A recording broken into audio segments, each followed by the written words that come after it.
It's not going to be my shiniest video, as you can tell.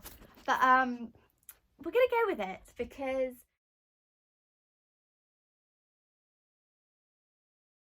hi everyone, it is me and I'm back with another video. This I'm probably going to have to be editing because I did try and film this with my dog in the room because she was so excited that I came home from work. However, I will show you some outtakes at the end of this to explain why I'm probably refilming it now. So this video, as you can see, is about the Eurovisionathon. Now the Eurovisionathon, I'm going to have to stop saying it too many times because it's making my head go weird, is a readathon based off the Eurovision, I can't say it, the Eurovision Song Contest, which is a huge song contest in Europe, including Australia though, so it's not just Europe, and it's been going around for years, I think since after World War II-ish. Don't quote me, please don't quote me on this. If you want to know more about the Eurovision Song Contest, Google it. The readathon is set up by Helen from Helen's Bookhaven, and the whole premise of this is you read a book related, so it's either set in that country, got some mention of that country, the author something to do with that country, of some of the competitors of the Eurovision Song Contest. I realise I'm now muddling up my words completely. And then what happens is you can either be strategic and do it based on who you want to win. You can choose just a few countries you want to read for. It's really up to you. It's quite open. Or you can go the whole hog and just say, I'm going to try and read as many as possible from each countries. And basically when the song contest eventually comes around, you basically receive the points that they get based on what you have read. So if you've read, for example, a country like Cyprus, you've read that book, you'll get the points that they get in the song contest.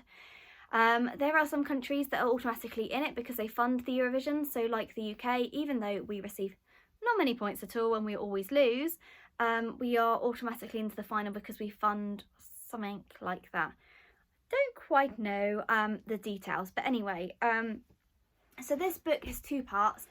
This book is a video, This video has two parts, and the first part is about my TBR, and the second part is how I've been getting on, because we are already a week and a half when this uploads into Eurovisionathon, and so I want to tell you how I'm doing so far. If you hear whining, it is the dog who is not happy that I had to take her out of the room because she kept enjoying the video too much. Right, so my TBR, I actually made a table on my phone with all the details of the countries and their flags, and then put the images of their front covers to locate, and then I colour coded them based on whether I owned the book, whether the book was available on e-reader to read, or whether I already had it as in my own books that I already on loan, or whether I didn't have it and that's one of the books I'd have to get access to later on. I really enjoyed researching these. It made me a little bit upset that we don't value so many other countries' literature, and obviously some of them haven't been translated, so it makes it a little bit harder for me, who knows tiny amounts of other languages but not enough to read a book from that language unless it's like a primary school book. It's really nice to see what they have to offer, and I've actually learnt quite a lot reading the books I've read so far. And it's made me realise how much I want to read more books from other countries, and I want there to be more value put on it, because I realised looking at my bookshelves when I was looking at which books would count, because I've got quite a lot of unread books on here that haven't read for years.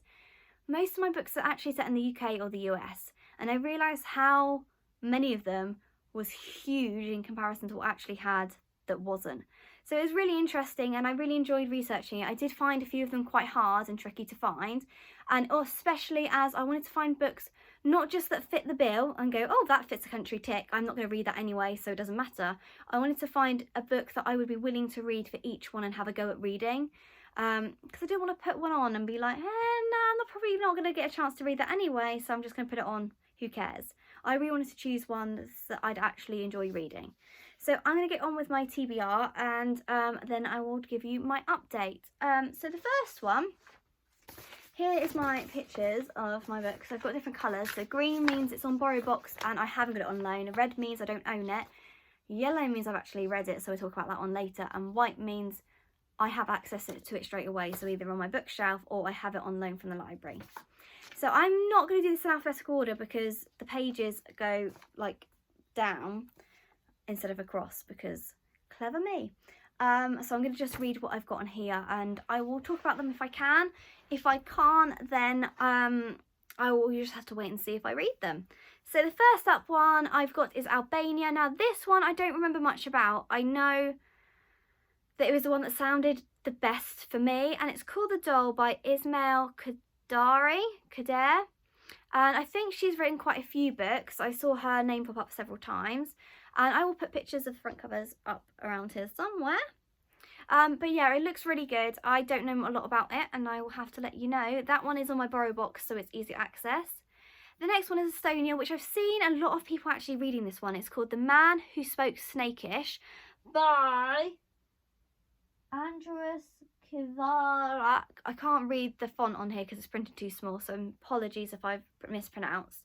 I think it's like a children's kind of fairy folklore kind of thing. Not 100% sure as usual.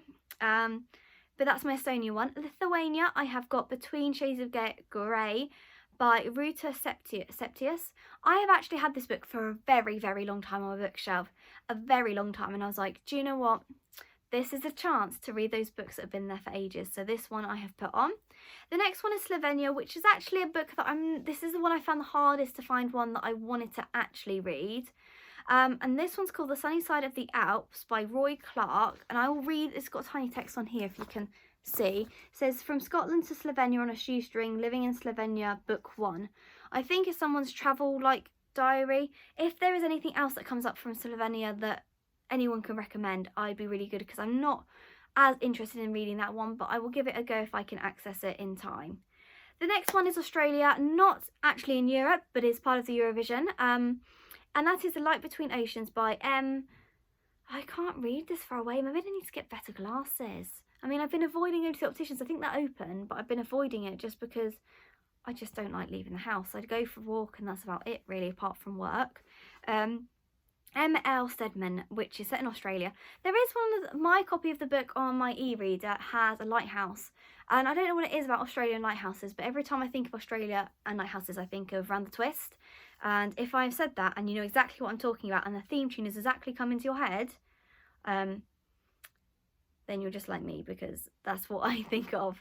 The next one is Finland, and this one I have actually read, so I'll talk about a bit more later, and it's called Things That Fall from the Sky by Selta Ahava. Selta Ahava, so that's based in Finland, and it's Finnish writer. I find it really hard to say Finnish without thinking I'm not saying the right way.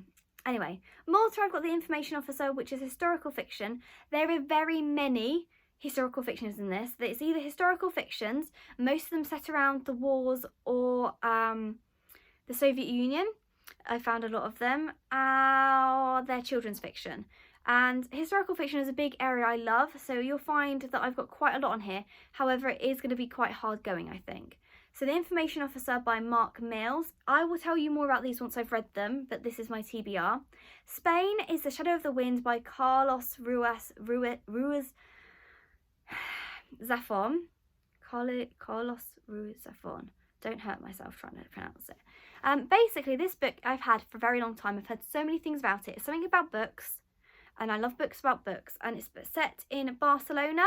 So this one is on my bookshelf right at the top somewhere, and it's been there a long time, and I was like, wow, isn't it time to read it? And that's my attitude for a lot of these, because it gives me a chance to read the books, number one, books I've never heard of before, and given me like ideas of a whole entire new world, but also books that I've been meaning to read but haven't got round to. So I love how this is actually getting me motivated, also because I am quite competitive and I really want to win. Doesn't mean I will, but I just like competing. Austria, I've chosen Marie Antoinette, My Story, which is actually like a children's version of information about Marie Antoinette in diary form. They're used quite often in school, and they've got all different characters. And I've chosen this one because Marie Antoinette is from Australia, and her family's from Australia before she moves to Versailles to marry Louis something or rather, I have read this one and I should know this, but it's a lot of information. France I have now chosen, which is actually, yes, I wish I could show you up here. I could stand up and make these videos, but it makes it harder to prop you up there. France I've actually chosen to read Beauty and the Beast, and I know that's a little bit, I feel that's a bit cheating, but I was like, I could read Rebecca by Daphne du Maurier, and that is on my list, but then I realised a lot of my books are quite heavy, and I do have this book that I haven't read yet, and it's a really lovely edition of Beauty and the Beast that has like pop-out sections and things, and so Beauty and the Beast is set in France. Moldova. Now, I didn't realise this was actually set in Moldova or related to Moldova, but it's a book that I've heard a lot about. I think my friend recommended it to me, and it's a book that's up my alley. It's more dystopian, and it's called The Power by Naomi Alderman, and it's for women wearing power instead of men, and I love this sort of thing. Like, if you think about up there, again, Noughts and Crosses by Mallory Blackman, reverses like what reality was, and reverses the way things were to see how it would be, and this is another way of doing it, and I'm really interested to see what happens actually. The next one is Sweden. I've actually put 2 books down for Sweden. I will choose when the time comes. I think depends which one is available first on my e-reader. So I have got The 100-Year-Old Man Who Climbed Out the Window and Disappeared by Jonas Jonasson. I've heard a lot about this, and it's been around for a while. I just haven't ever picked up, and it's not really my kind of style of book, but I'm very open to new books anyway. I just, like, you know when you get that comfort zone of where you're like, I might enjoy that book if I read it, but I'm going to stick to my comfort zone and read the books that I know that I'm definitely going to like. But it's about pushing. I think it's a really good idea to push your zones, and this is a great readathon to push your comfort zone and read books outside what you'd normally read. The other one is Frederick Backman, Anxious People, which I've heard a lot of people read. So some of these, you probably, if you're here because you're doing the Eurovisionathon or you're really following it, you've probably heard a lot of these books already being talked about. Apparently something about bank robbers, and I was like, that sounds different, so I might look at that. Next one is Azerbaijan, and if I've pronounced that wrong, I'm really sorry. Azerbaijan or Azerbaijan. I apologise, I can't even pronounce English half the time, so you know. The Orphan Sky by Ella Leah. This is about a girl, this is the one I'm currently reading, so I can tell you a bit about it. It's about a girl who is in with the Communist Party that is set in Azerbaijan in the 1979, 1980s, early 80s.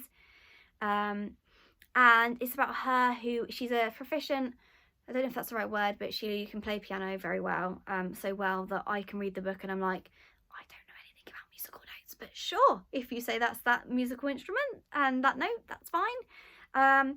And she starts to question the party and the Communist Party she's part of, and it's kind of her journey. That's all I know. The next one is Georgia. Now, Georgia's one is a chunker. I'm probably not going to get around to it, although it does sound up my street, so I would like to. It's called The Eighth Life, but I think it's like 800-ish pages long. So as a book for a readathon, it might not happen. I would like to, because I would like to read all of these and be like tick, tick, tick, tick. But we will see. So there's that one. The next one, North Macedonia. I've also chosen a My Royal Story book, and this one's Cleopatra. Cleopatra was actually apparently from Macedonian descent. I don't know the complete information about it, but apparently she's family like Macedonian descent, so I thought that'd be really interesting. Plus, we talk about Cleopatra a lot, but do I actually know much about her? No. So I thought, well, why not? Next one, Switzerland. Switzerland is actually going to be Heidi. Now, it's a children's classic that I have had on my bookshelf that I've been really, really wanting to read for a long time, and I was like, I know it's quite an obvious one to choose for Switzerland, but I was also like, it's on my bookshelf, I need to read it, so this is the time. The next one is Belarus. Now, I think actually Belarus isn't included in this anymore. I don't think they're part of the Eurovision contest and not competing. I did choose a book for it. I chose Gingerbread by Robert Dinsdale, which is based, someone said it's a bit like Cormac McCarthy's The Road and Brothers Grimm. It sounds really good. I don't know if I have to read it for this one because I think they might not be included. I don't think I've heard them being talked about. Maybe they have. I don't know. Germany, I'm choosing one of my favourite books in the world, The Book Thief, which I had read. I read it for the first time when I was in secondary school. I must have been, I wasn't 16, I was younger than 16. I must have been year 9-ish. I think it's about year 9, 10. It must have been year 9, 10 that I read this book. And I absolutely adored it, but I have not read it since. So it's been over 10 years, more than 10 years, probably about 10 to 13 years since I've read it. And I would love to read it again, I'm going to be honest. It's got to that point where I'm like, one of my favourite books, and yet it's been so long that I'm like, is it still my favourite book? So I'm going to read that one. The next one is Norway. Norway one I have read and I will talk about in a minute. This video is going to be quite long actually, but I think we're getting used to that on this channel. And it was The Last Bear by Hannah Gold, which is set in the Bear Island, which is halfway between, it's Norwegian territory between Svalbard and Norway. And I will talk about more of that later because amazing. The next one is the Netherlands, and that is The Miniaturist by Jessie Burton. Now, I have heard a lot about this. This came out a few years ago and I really wanted to read it, but I've not actually got around to doing it. It's on my bookshelf. It's set in the Netherlands. But yeah, it's been on my list for ages. It's about a doll's house, I think. And that's all I really know. All I know is that it's had really good reviews and historical fiction related, and it looks cool. So Belgium, I've read this one. I will talk about it later. Michael Morpurgo's A Medal for Leroy. This is set in Belgium to do with the World Wars, and it's about a man who was never recognised because of his skin colour for the effort he put in with the war. Yep. Greece, 1,000 Ships by Natalie Haynes. Greece has so many options, and I love Greek mythology, so this is right up my street. I read Circe a couple of years ago and absolutely adored it. I love the Percy Jackson series, which is down there. Adore that series. Greek mythology and mythology I just love. So this is, I think, about Troy-esque kind of thing. So I'm actually really looking forward to this one. I have got it on loan, ready to read when I'm ready for it. It just depends what mood I'm in, because I keep reading the children's fictions first, when I really should have like dropped the children's fictions in between all the other heavy books to have a relaxation. But then I'm realising, which I'll talk about later, half the children's books I've read, I've cried at. So I wouldn't say they're quite that light. Poland, I am going to read The Librarian of Auschwitz. I would like to read more books that are not based off World War II and Auschwitz and things like that. However, this book I've had on my bookshelf and I was like, I need to read it. So that's why I'm reading it. Ukraine is The Winter Horses by Philip Kerr. I don't know if anyone else is reading this one or mentioned it, but I will talk about that one in a minute. Bulgaria, I've got The Shadowland by Elizabeth Kostova, who also wrote The Historian. I think this one mentions Bulgaria, another historical fiction. Iceland, I've got The Blue Fox by Jean. I think it's a children's fiction. I love children's fiction, so that's up my street. I tried to get some, Portugal is the next one, and I've tried to mix some lighter books in with these because I realised it was getting quite heavy and I needed some breaks in between.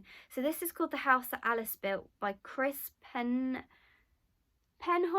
I know it mentions a cat in there and it looks like a kind of chick lit kind of romance book, and I think I needed that lightness between all the heaviness.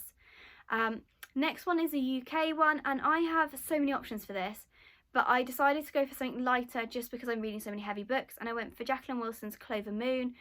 Big Jacqueline Wilson fan. If you haven't been on my channel or watched any videos before, huge Jacqueline Wilson fan. She meant so much to me as a child, and I can literally read her books now and it makes no difference. I still absolutely enjoy them. I'm 27. I think I'll be reading her books as long as I live. I'm going to be reading them when I'm 90 and still loving them. Clover Moon is based in Victorian London, and yeah, we'll talk about that later. Okay, I've got 2 more pages left. This is always going to be quite a long video because I'm talking about a lot of books. The next one is Croatia, which is also a lighter book I've chosen. A lot of people have chosen this book. So if you are following the Eurovisionathon and people who are reading in this, it's one of the books that a lot of people have read, but actually it's the book I kind of need in between all these heavy books. And that is Julie Kaplan's The Secret Cove in Croatia. Then Israel, I have chosen Shadow and Bone by Leigh Bardugo, which a lot of people are doing. I've been wanting to read this book for a very long time, haven't got round to it, very behind on BookTube books and kind of tailed off catching up with them. This one's up my street, plus the next Netflix series has come out recently and I would like to read the books before. I know they said Six of Crows has been mixed in with that. I've not actually been watching a lot of TV at the moment. I've been rewatching Merlin and catching up with a couple of things like Superstore, and there's a really cool programme on BBC iPlayer called This Is My House, where there's like people and they have to convince them it's their house. It's quite funny. But yeah, that's one of the books I wanted to read, and so I put it on there. I don't actually own it, so we will see. The next one is Romania, and I've chosen The Deathless Girls. I can't remember why. I can't remember anything about it. It's by Kieran Millward Hargrave. I don't know whether it's got something about Vlad and Vladimir and Dracula kind of vibes. I would read Dracula, but I've read it twice already, and I mean, not that I don't want to read it again because I love it, but I feel like this is a chance to read books I haven't read apart from The Book Thief. So Cyprus, I've got Victoria Hislop. I probably said that wrong. Hislop.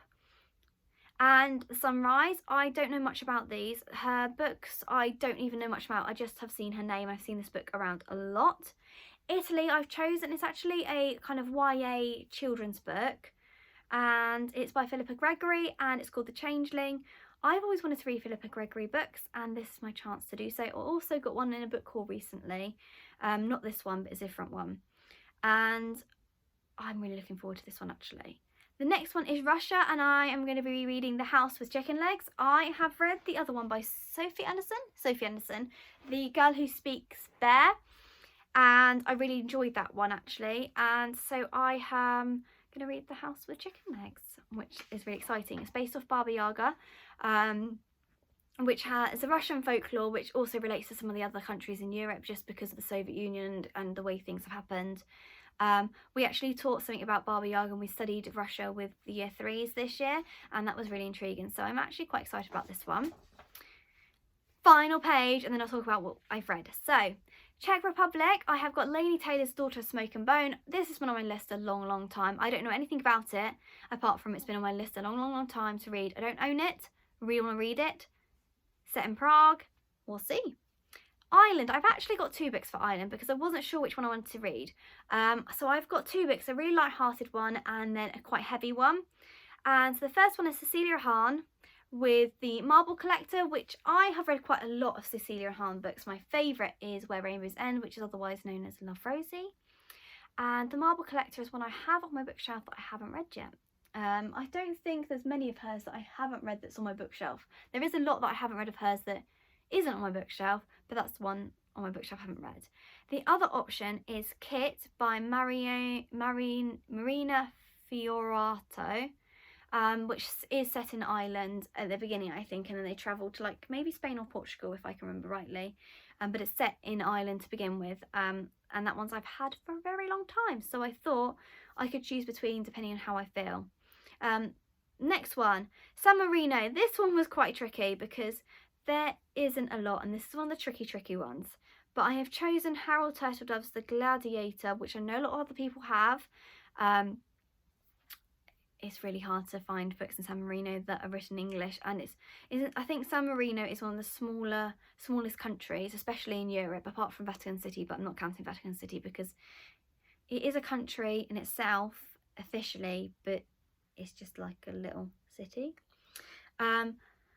I actually spent ages looking for San Marino just to find out something completely out of the box. I didn't want to choose what everyone else was choosing, basically.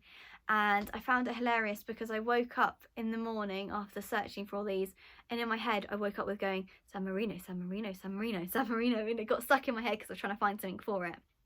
Denmark is the next one, and I've chosen Ophelia by Lisa Klein. Now this is actually one I had on my to be read a long time ago, and it's set on Ophelia, who is in the Shakespeare play Hamlet, and obviously Hamlet is he the king or prince of Denmark?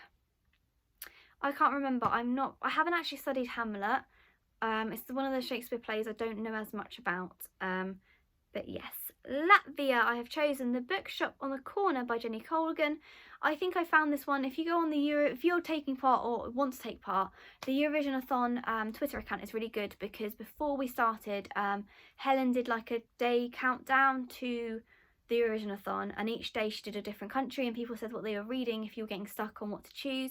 And someone said this one, The Bookshop on the Corner by Jenny Colgan, because apparently there is a Latvian, I think it's a Latvian train guy, apparently, so I've chosen that one. Plus it's a bookshop book, and Jenny Colgan writes kind of like chick lit kind of books, so I thought it'd be nice. And then finally, my final one on the list before I talk about how my reading's gone is Serbia, and it's Agatha Christie, which I actually really adore. I've only really read Miss Marple and Agatha Christie books. I've not read any Poirot,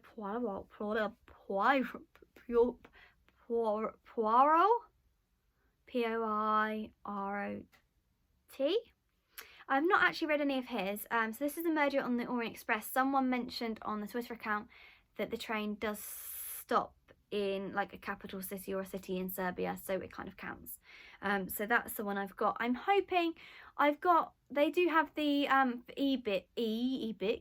ebook, and they also have the audiobook of this, and I would like some audiobooks just because I can get some stuff done whilst I'm listening to it. So yeah, that is all my books I'm going to try and read. I'm not going to manage to read all of them, let's be honest, but I am doing really well so far. I'm quite proud of my achievement because I've read quite a few. So now we will do a little transition, and here is the books I've read so far and how I'm doing. So today is the 4th or the 5th? 4th of May. Yes, the 4th of May. So we have been doing the Eurovisionathon readathon since the 20... I've got the calendar up there, but I can't see it. The 24th or the 25th of April, the Saturday. And from there, I started reading The Last Bear. Now, I'm going to get The Last Bear because this is a book that's come out quite recently. Holy moly, it is beautiful. You know when you're like, this book, put it on my bookshelf, it looks beautiful, but it makes all my other books look dull. It is just absolutely beautiful. And it's just a tiny little cute book as well. It's the right size, and then lovely baby pink underneath. And then look at that under the dust jacket. I mean, come on. Like, this is on another level. Right, this book, 5-star read, I cried. It's based off a girl and her dad. The girl's mother has passed away, and it's just her and her dad. And her dad gets stationed on Bear Island, which is halfway between, as I said earlier, between Norway and Svalbard. They get stationed on there. He's doing some research about climate change, and he has to take like temperatures and things like that every day. And he's quite busy in his job, and she gets kind of a bit left alone, and it talks about the idea of loneliness and connection and family. And so it's just them two on the island, and she ends up going exploring most days after she has done like a homeschooling lessons. And they say that there are no bears left on the island. But as this title says, might not be true. This book, as Michael Morpurgo says, is unforgettable. This book made me cry so much. It is utterly beautiful, utterly beautiful. The way the author has written about the connections with nature and the beautiful descriptions of nature, and the way she focuses on this character. What's her name? The character's name? April. So I'm going to read the synopsis, because actually I will spoil it if I talk anymore, because this is like stolen a little bit of my heart. I even had to buy 2 copies because I read this and then was like, I need to give this book to more people because more people need to read this book. So there on the horizon, silhouetted against the sun, something moved. It was in the blink of an eye, so rapid she almost missed it. Something big and loping and most unexpected. It couldn't be. April blinked again. Whatever it was, it had gone. But she could have sworn she'd just seen a polar bear. Now I will read the other bit, because that's like the blurb that gets you intrigued, but then I'm going to read the book that's actually more information as well, just because I want people to go read this. Also, really poignant. in its importance and the way it talks about climate change, the way it uses emotions to talk about it. So if you are one of these people who want to know more about climate change and you love polar bears, or you love like that kind of polar-esque environments and beautiful environments, this is for you. It's a children's book, but everyone should read it. There are no polar bears left on Bear Island. At least that's what April's father tells her when his research takes them to an Arctic outpost for 6 months. But one night April catches a glimpse of something distinctly bear-shaped loping across the horizon. A polar bear who shouldn't be here, who is hungry, lonely and a long way from home. A bear who is missing something, just like April. As their unlikely bond grows, April is determined to save her new friend, and so begins the biggest, most important journey of her life, a journey to save Bear and maybe April herself. Just, you know when people just come out with books that you just think, oh, this, yeah, read it. So the other ones I've read, I then read, I'm trying to think about what order. I started listening to the audiobook at the same time as I started reading the other one. But the one I finished first after that was Belgium's Michael Morpurgo, A Medal for Leroy, which was really lovely, also made me cry. Based off a little boy who is learning about his family ancestry and how family links into Belgium and the World War, and I'm not going to tell you much more. He learns a story about a boy, or well, it's a man, but really they are boys when they go into war. A man called Leroy, and he, because of his colour, he hasn't been recognised for his efforts in the war. There is a cute dog. There's a lot of family things. Made me cry. Yeah. Next one, I was listening to the audiobook, and oh my god, I'm not a big audiobook fan, but I adored this audiobook, and I haven't heard many people talk about this, so I think it should be talked about. It's called The Winter Horses by Philip Kerr. Now, this made me cry as well, a lot, and maybe shout and scream because of the way it turned out. It's based in Ukraine, and it's based during the war, and it's where Germany's trying to invade Ukraine and take a hold of it, but versus Russia. So they have two kind of alliance, the Soviet Union and Germany, trying to take over Ukraine. And it's based off a little girl and these amazing, I'm going to say it wrong, Swarovski horses. It begins with a P, but you don't say the P. And it's about these horses, and these horses I actually researched afterwards, and during World War II their numbers plummeted because Germany actually, because of the Third Reich, they were very much about pure blood, and for some reason they had it against these horses and that they weren't pure blood and pure breeding, so they actually slaughtered a lot of these horses. But a lot of animals were slaughtered just because in Ukraine the environment meant they were very, very hungry and they had to live off food, and it's a completely different world that I didn't know a lot about. I didn't know a lot about Ukraine, didn't know a lot about these horses. The audiobook was amazing. The narrator was really, really good. I read this through my library e-reader, and the narrator was actually really good with this, and she even did the little accents of Ukrainian accents and tried to do some of the German accents, and it was really nice to read it in that way and felt more authentic. I cried. Did I say that? Yeah, that's the third one I cried with. You're seeing a pattern here. These are children's books and I'm crying at them. So they are not easy children's books. I would really recommend it. I learned a lot about it and I found it quite fascinating. And yeah, so that was Ukraine. What one did I read next? So I think the next one, I can't remember which order I've read them in now, so I'm just going to say the ones I've read. I have read, I think, 8 books. Let me see. 1, 2, 3, 4, 5, 6, 7. No, 7 books. I'm on my 8th book. So I've read 7 books in 8 days, and I'm now on my 8th book. So another one, I read Austria, the Marie Antoinette one, based on how it focuses not on when she is actually in rule with Louis. It's actually focusing on her journey to become royal. So when she starts off with her family in Austria, and how she gets married in proxy and then has to meet her husband, who's like 13, I think, at the time. It was actually quite interesting. It wasn't what I was expecting, But yes, let's move on to the next one. So next one I'm going to say about is Russia. So for Russia, I had read The House with Chicken Legs. I absolutely adored this one. I did cry with this one as well. And basically these are all children's books so far. So The House with Chicken Legs is based on Baba Yaga, and it's about a little girl who lives in a house with chicken legs, and the House with Chicken Legs allows the dead, it kind of like is a passage for the dead. So the dead go to the house and they pass through into the next life, wherever that is and whatever that is meant to be. And it's about her struggling with knowing that she has to be the guardian for this gate and learning about herself, and she wants to be able to spend time with real people, make real friends, and learning about herself and learning about what her job and role and duty is to be. Really, really enjoyed it though, and also kind of want a House with Chicken Legs, just saying. Next one I'm going to talk about is Finland. Now, Finland one was not my favourite one. That was the one that I probably enjoyed the least.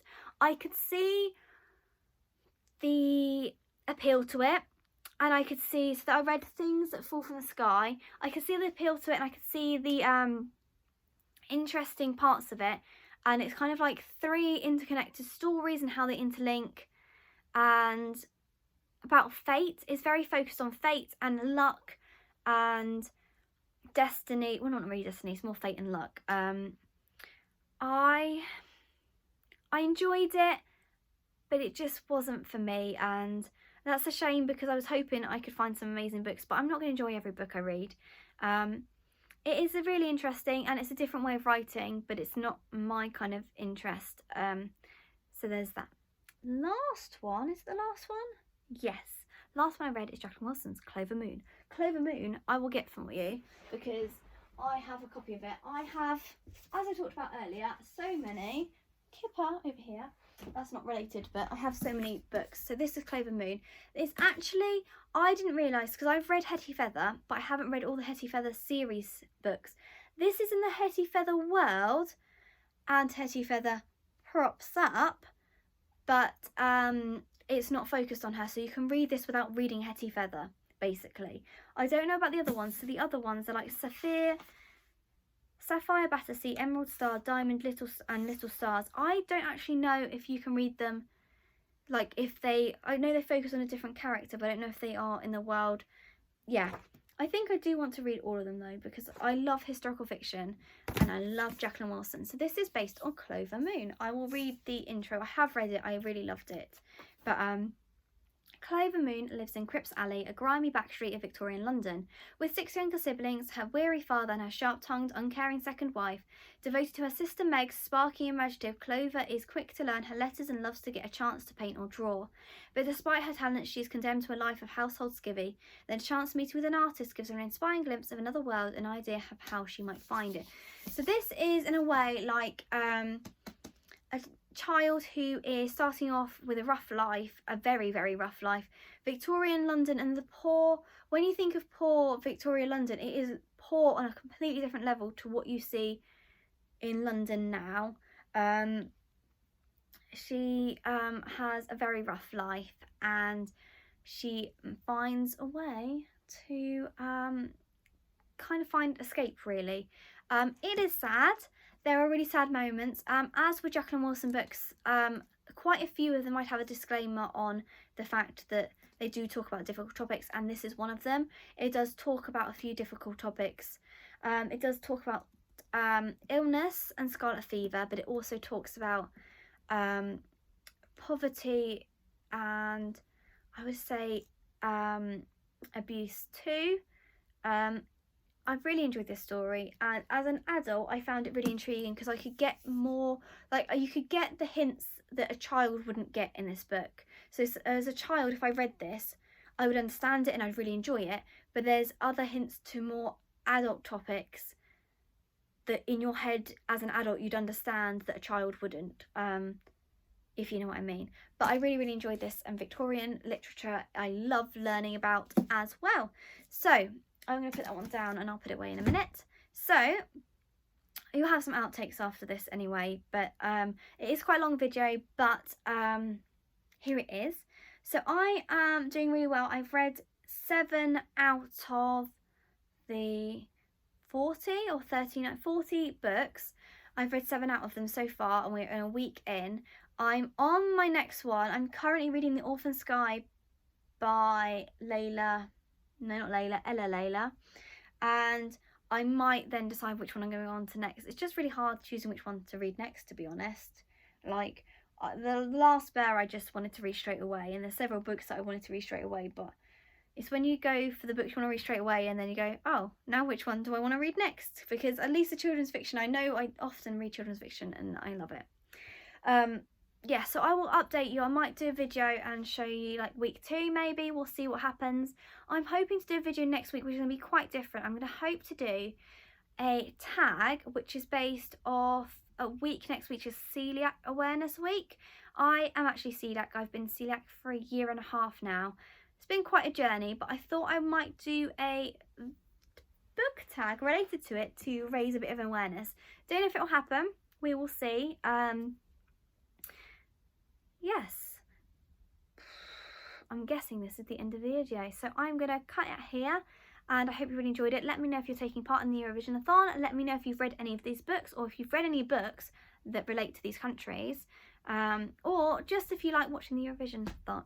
No, not the I keep muddling up Eurovision and Eurovisionathon. And so this is a long video, so if you've stayed this far to the end, I am going to congratulate you, because this is a very long video. Also, now I'm going to say bye, and you can enjoy the outtakes.